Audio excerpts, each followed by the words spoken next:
Aburu Aboye, me chamo Ifaxotô. Hoje eu vou falar com vocês de forma bem breve sobre crenças fundamentais e estrutura sacerdotal no Ifá. Isso se estende também sobre um conhecimento que às vezes aparece dentro do candomblé, às vezes dúvidas em relação a isso, que são dados diferentes nomes e explicações. Então, é um conhecimento que você vai ver que é unânime em relação à base, né, pelo menos da cultura tradicional iorubá, estende para o candomblé, mas que é claro que eu não vou ficar falando aí das particularidades relacionadas ao que o povo chama de cargo, oiê ou coisas assim. Mas bora lá. Primeira coisa importante, né? O culto dos orixás, ele tem a figura de um ser supremo. Então, Lodumare, Eledumare. Então, existe esse Deus criador. Ah, então, essa fonte, vamos dizer, primordial de axé. Ah, então existem várias diferenças em relação ao Deus abraâmico, né, ao Deus da Bíblia, que eu não vou aprofundar, mas existe sim a figura de Deus, que é criticado por quem não conhece a religião, dizendo que nós somos politeístas. Ah, mas na realidade não, é monoteísta, acredita em Deus, no caso aqui único. Os orixás eles não são considerados deuses, é diferente, por exemplo, da cultura grega. Existe a figura dos orixás. Os orixás, eles são, de fato, divindades. Eles vão dirigir diversos aspectos do caminho humano, né, da vida humana. Os orixás, eles aparecem dentro dos caminhos. Eu já vejo muita gente, às vezes, confundir o Du, né, que é popularmente chamado de caminho, como orixá. Não, os orixás, eles aparecem, né, em diferentes momentos. Ou seja, existem caminhos em que a figura dos orixás aparece. Então, quando vai lá e consulta o búzio, é revelado um Odu. Dentro desse Odu aparecem histórias relacionadas a determinados orixás. Em uma outra aula aqui eu explico, né, a diferença entre aquele Irumolé, o orixá, aquela pessoa que foi divinizada, que é chamado de orixá. Então existem várias particularidades quando nós falamos de orixá, é uma estrutura complexa, não é simples. Tudo é orixá, tudo que é intermediário é orixá, né? Tudo que é divindade é orixá, não funciona dessa forma.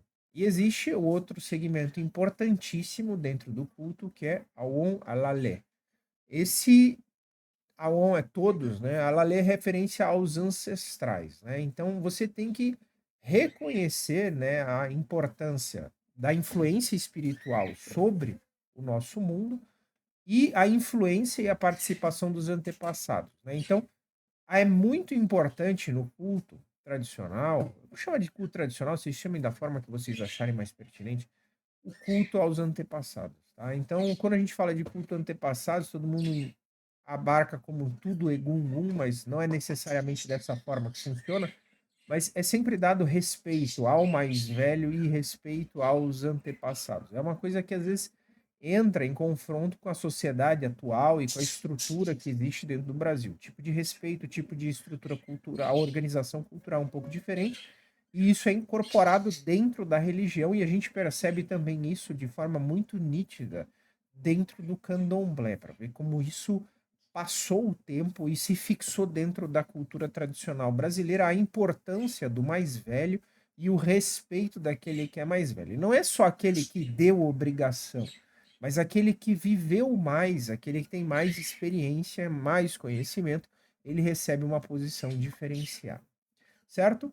Então, dentro do Ifá, nós temos duas linhas importantes sacerdotais. Existem outras em relação aos cultos fechados, né, mas que eu não vou entrar em detalhe, mas as duas principais são essas duas. Nós temos o Aoifá, que é aquele que tem o conhecimento, né, sobre os segredos de Ifá. Aô, né, segredo, e Fá, os conhecimentos de Ifá. Não significa que ele é um sacerdote nesse momento. Então, às vezes você fez um Ixefá, você fez um Itefá, você já tem parte, né, desse conhecimento de alguma forma revelado, né? Estou simplificando a ideia, né? No culto de Fá. Então você já tem parte desse segredo sendo apresentado. E aí, posteriormente, se tornando um sacerdote, passando pelos ritos específicos, aí você recebe outra denominação, que aí você se torna o pai do conhecimento, a mãe do conhecimento, vamos dizer assim, de Ifá. E existe aquele que é o especializado dentro da linha de culto aos orixá, que é o Olorixá.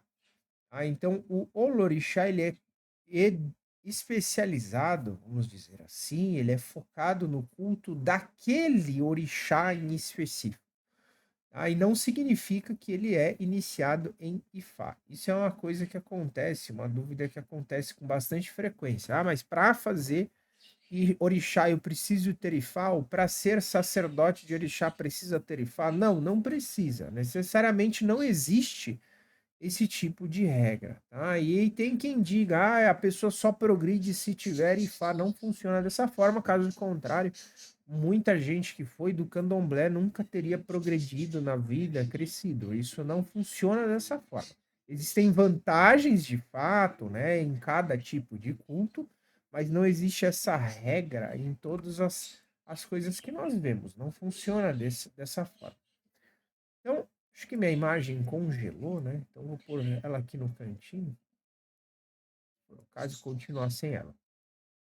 Então, dentro dos Awo e Fá, nós temos aqueles que são os sacerdotes, que se tornam sacerdotes. Aqueles que têm o conhecimento dos segredos de Ifá e se tornam sacerdotes, eles têm uma denominação específica. E tanto pode ser homem, tanto quanto pode ser mulher. Então, o homem, Babalaô, então aquele pai que tem o conhecimento, né? E a Yanifá, e a mãe, né? Então, Baba, pai, e a mãe.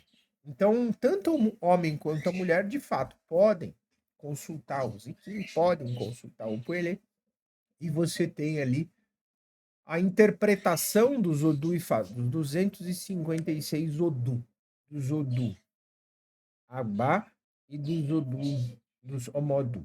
Então, a interpretação, né, do consulente pelo Babalão e pela Anifá, ele consiste no entendimento dos 256 Odu. Não se trata somente de uma ritualística de reconhecimento, trata-se também da capacidade de interpretar os signos e trazer as soluções e as orientações relacionadas a esses signos, certo? Quando nós falamos da linhagem dos Olorixá, né, da linhagem de Orixá, os sacerdotes, eles são focados naquele orixá. Então, mas o cara que vai trabalhar como ele é um olorixá, ele é um babalorixá de Ogum, ele precisa ter Ifá. Não necessariamente. Ah, mas tem quem diga que sim. Aí o problema é da pessoa, cada um diz o que quer. Mas você vai ver que existe muito babalorixá que não necessariamente fez Itefá, que não necessariamente seguiu o caminho de Fá. Ah, mas ele consulta os búzios, aí é outra história. Ah, mas ele não tem Oxum, aí é outra história. Então tem várias polêmicas, né? E cada um às vezes tem um tipo de aprendizado diferente, uma forma diferente, de trabalhar uma história diferente, às vezes são de regiões diferentes e todos às vezes estão certos. Tá? Então aqui não é trazer polêmicas desnecessárias. Há quem viva desse tipo de picuinha, não é o caso aqui. Certo? Então, aquele sacerdote dedicado ao orixá, ele é chamado então de babalorixá ou yalorixá. Isso é bem consolidado e entendido no candomblé. E eventualmente aparece a palavra aborixá. O babalorixá é um aborixá. Yalorixá é um aborixá. Então, aborixá é o bo é um prefixo, né, daquele que venera. Então, bo, orixá, aquele que venera o orixá.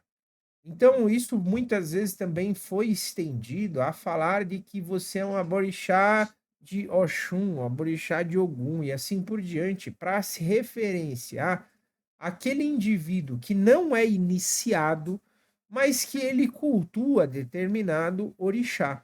Então, é só uma palavra para dizer que você venera o orixá. Isso não tem referência nem com iniciação e nem com a falta da iniciação. Então, eventualmente, aquela pessoa que recebe um orixá, mas sem a iniciação como ela é devida, seguindo os ritos de recolhimento e ritos corporais devidos, é, muitos acabam chamando de aborixá. No candomblé fala que é orixá de carrego, é orixá do caminho, tem gente que vai falar que faz parte da Digina e assim por diante, mas que não é o orixá de cabeça. São palavras diferentes, mas você cultua aquele orixá, você adora aquele orixá, você é um orixá, você venera aquele orixá. E o babalorixá e a lorixá já são sacerdotes.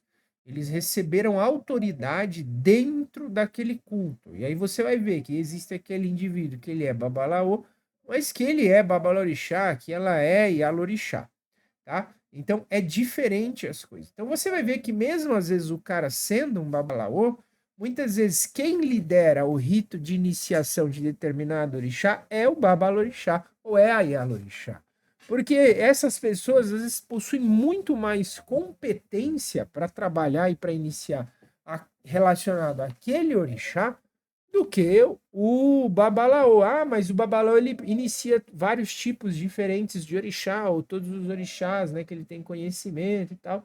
Sim, mas você vai ver que quem lidera muitos dos rituais é aquele que tem autoridade, tem o conhecimento sobre aquele tipo de orixá. Não é você faz o que quer, do jeito que quer, ou faz tudo que você tem que dá na veneta. Não funciona dessa forma. Então, qual é o papel desse sacerdote dentro do culto de orixá? Tá? Então, ambos os casos, eles têm um conhecimento muito importante e profundo sobre os orixás, cada um com as suas características. Ah, mas sempre que eu preciso, sempre que eu tenho um problema, eu preciso consultar o babalaô. Nem sempre, às vezes você vai a consulta com o babalorixá e com a Yalorixá e vai resolver e vai dar certo. Tá? Então são coisas que se somam. Ah, mas todo babalorixá precisa de um babalaô. Vocês vão ver que muito babalorixá morreu sem consultar um babalaô, mas você vai ver que muito babalorixá trabalhou com babalaô, com Yanifá e assim por diante. São figuras que se somam, cada um tem a sua característica, cada um tem a sua vantagem, seu conhecimento. São pessoas diferentes com experiências diferentes e todos se somam e todos se agregam. Não existe uma hierarquia em lugar nenhum de que o babalaô está acima do babalorixá ou da Yalorixá ou a Yanifá está acima do Olorixá. Não funciona dessa forma. São conhecimentos diferentes, são experiências diferentes, certo? Então, os sacerdotes eles têm como função revelar os caminhos, os Odu, trazer as mensagens dos orixás, as mensagens reveladas por aquele tipo de oráculo que ele consulta. Ele tem como função realizar os ritos específicos, desde nascimento a ritos de morte, iniciação. Eles vão fazer essa comunicação divina. Ah, mas toda vez que eu precisar um tipo de comunicação, de diálogo com o orixá, eu preciso de fato do sacerdote? É óbvio que não. Isso aqui não é como na Igreja Católica, que é o padre que vai intermediar eventualmente, ou alguma outra religião eventualmente que tem a figura que sempre você vai recorrer necessariamente, apesar de que todas têm algum contato direto. Então aqui depende de vários fatores, né? Então você acessa as informações, você consegue acessar aquela energia, aquele orixá, se você seguir o rito de iniciação. Eventualmente, se você não foi iniciado, se você não tem assentamento, acesso aos assentamentos, não necessariamente você fazer uma prece sentado dentro do seu quarto, você acessa aquele tipo de orixá. Tá? Então, isso é uma outra discussão importante. Não é só, eu tenho a vontade, o desejo e pronto, tudo se realiza. Não é assim que funciona dentro do culto. Certo? Além disso, existe uma função comunitária muito importante. O sacerdote, ele vai trabalhar com o bem-estar do coletivo, da sociedade. Ele vai trabalhar nos processos de cura. Vocês vão ver, às vezes, melhorias do ponto de vista físico, do ponto de vista mental, né? E vai trabalhar também com as questões educacionais, transmitindo conhecimento, transmitindo informações, treinamentos, preparando pessoas novas. Aquela pessoa que faz de tudo para segurar exclusivamente para si, é um maníaco. Não tem, sentido, porque a função é que as coisas se propaguem. Aquela pessoa que é desesperada por se imortalizar no mundo, achando que quanto mais fizer, mais tempo vai me manter imortalizada no mundo, é outro maníaco. Ninguém vai durar e ninguém vai transpor as gerações. Todos nós vamos desaparecer ao longo do tempo. Mas a gente pode, enquanto está vivo, contribuir para aquelas pessoas e deixar coisas boas para essas pessoas que vão propagando isso de geração em geração. Se trata disso a ancestralidade. Trazer o bem para essas pessoas que vão levar para o próximo e assim por diante. Não tem como objetivo tentar, de forma narcísica, manter você de forma eterna ou a sua figura eterna dentro da Terra. Espero que tenham aproveitado esse momento. Deixem o comentário se vocês gostaram, porque o comentário de vocês sempre é bom para entregar esses vídeos. Vou trazer outras informações e outros conceitos importantes em relação ao culto de orixá. Muito obrigado e até logo.